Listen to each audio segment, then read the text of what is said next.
Hello, Pit Nation. All right, Big Johnson coming at you. What I'm going to do is season my pit barrel cooker. This is the big one. This is the XL, largest one they make. I think it's called the PBX. But anyway, this is going to be the way that I season my pits. All of them, actually.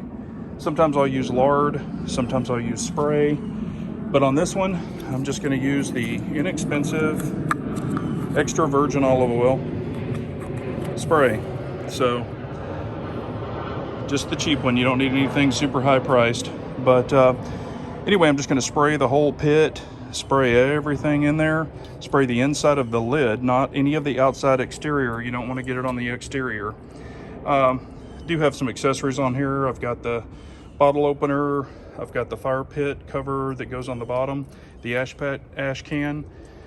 I've got the little pit barrel cooker, their little chimney, and there's the lid and stuff like that, but we'll get into that in a minute. But anyway, you just want to coat all this down real good, and then I'm going to put the coals in there, this basket in there. I'm going to light these and then dump those right in the center of that, and then let it go to cooking. And you're going to run it for, I'm just going to run this out till it completely shuts off. That's why I'm not running a full basket, because I'm not going to be cooking today. I'm simply seasoning. But anyway, let me get all this set up and we'll get right back with you. All right, I have coated it down with the olive oil. You can see I've sprayed the whole entire thing, even the bottom, everywhere. You can kind of see it probably dripping. See how the shine is? So that's what I've done. I've done the very bottom, sides. I've done everything inside here. I will also be treating the grate and things like that. Once I get the fire going, I'll have the grate treated. I'll spray it out here, throw it in there, even though it's clean. I just kind of put some of that on the items that are going to be inside the pit at the same time. So that's just something I do. You don't have to. The way this works, it'll be kind of rebarb. You can see it right here. You've got these 3 posts. They go straight across these 3 holes. That does act as an exhaust and also a place to hang your meat. So that's kind of how that works. And I will be treating the top of the lid as well. But let's go ahead and get this fired up, and we'll get some items treated here. All right, stay tuned. All right, now what I've got is a B&B fire starter right here, and it's on a little metal glass. I usually use a metal shot glass for my taller one. This one is the shorter one, little metal shot glass here, or metal bucket, whatever you want to call it. Then putting this on it, it's actually touching the bottom of this, so it's not perfectly flat. I'll let you see it. It's definitely tilting it, but I do need a little angle to let the fire come up. So we're gonna try it on this. It might be better just to put it on your grate, but this is the way we're gonna attempt it. I use the shot glass on my big chimneys. This is the first time using this small chimney, so we'll see what happens. But you're just lighting this, nothing special.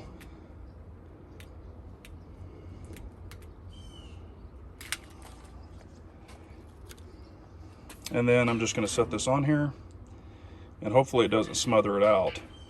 Hopefully. But I'll check back here in just a bit. All right, we are back. I've got the B&B charcoal in there. Dumped the small chimney in there so it'll catch the others eventually. This is kind of a low. It'll get to about, this one runs at about 275, 300 degrees. And basically we're gonna put everything in there and then just run it as a normal pit. So that's what we're gonna do. So on this, I'm gonna go ahead and put the, put these in, because this is the way it runs. I guess I should have put some gloves on. This rebarb's pretty warm.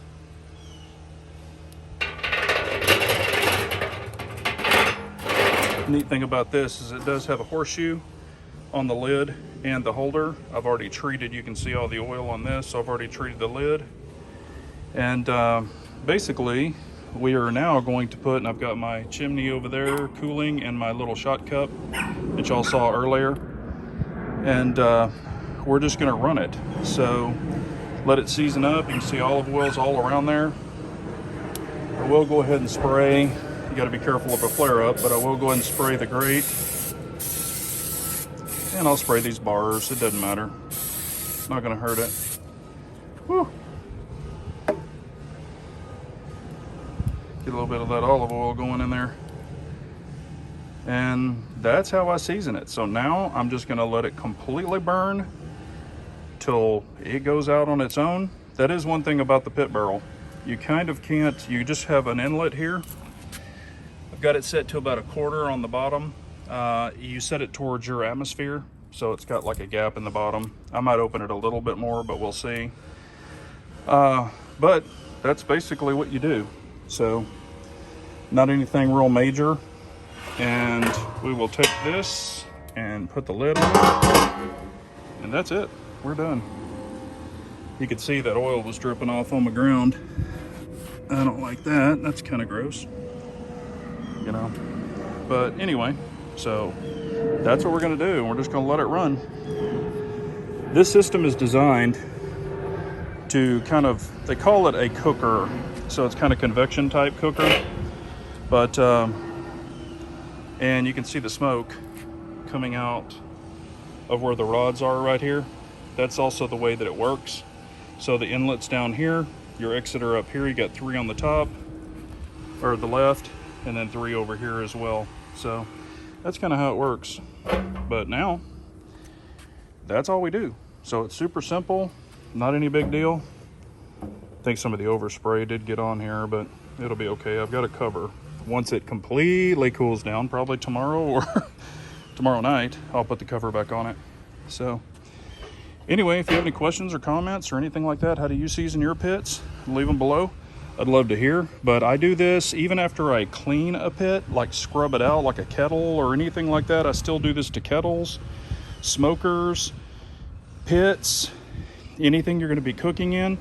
What it does is it actually removes all the toxins from when it's made, like the welding, you know, the flux, the chemicals, anything they get in there from welding, the impurities. It actually kind of gets all that out of there, burns it out. And you don't want to put meat in there right away because you've got all those toxins in there. So you want to kind of season them, you know, kill them, you know, that kind of thing.